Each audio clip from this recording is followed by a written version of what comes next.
In 15th century Germany, a gender nonconforming lesbian was arrested, tried, and executed for a crime that had no name. Let's talk about Katherina Hetzeldorfer.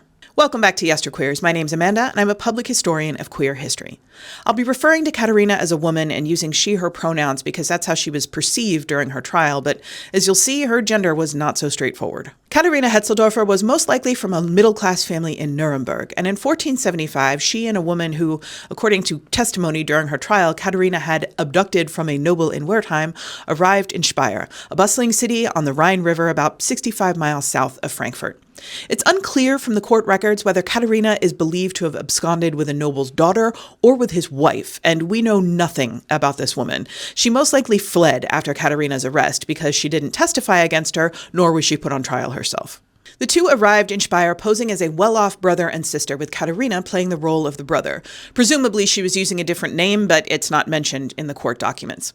They lived like that for almost 2 years, and no one seems to have suspected that Katherina was anything other than a cis man. She was in fact known to be rather rakish and stereotypically masculine. We have no idea why officials in Speyer started to investigate Katherina, but her troubles may have started when she confessed to a friend that the woman with whom she lived was not her sister, but her wife, and of course that gossip spread throughout the town.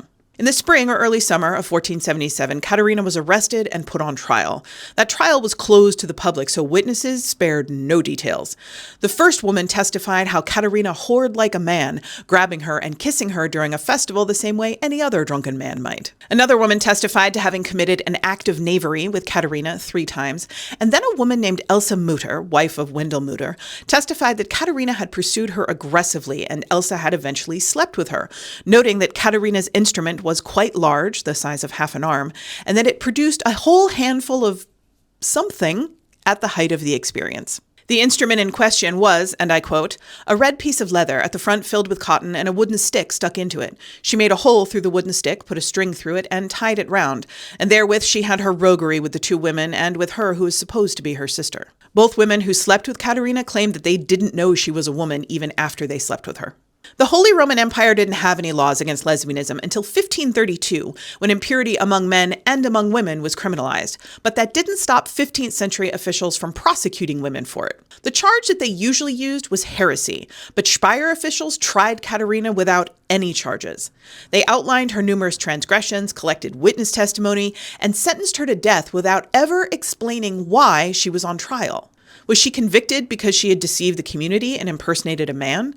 Because she had used a tool in her sexual encounters with women? Because she had sexual encounters with women? Or was it a combination of all of the ways in which Katherina Hetzeldorfer transgressed societal norms that led to her conviction? The 2 women who slept with her, who unavoidably implicated themselves when they testified, were banished from Speyer, forbidden to be within 10 miles of the city. But Katherina was drowned in the Rhine River, and the method of her execution matters. Drowning was seen as an extremely degrading death sentence, and according to Helmut Puff, it was usually only handed down to women and children, not to men.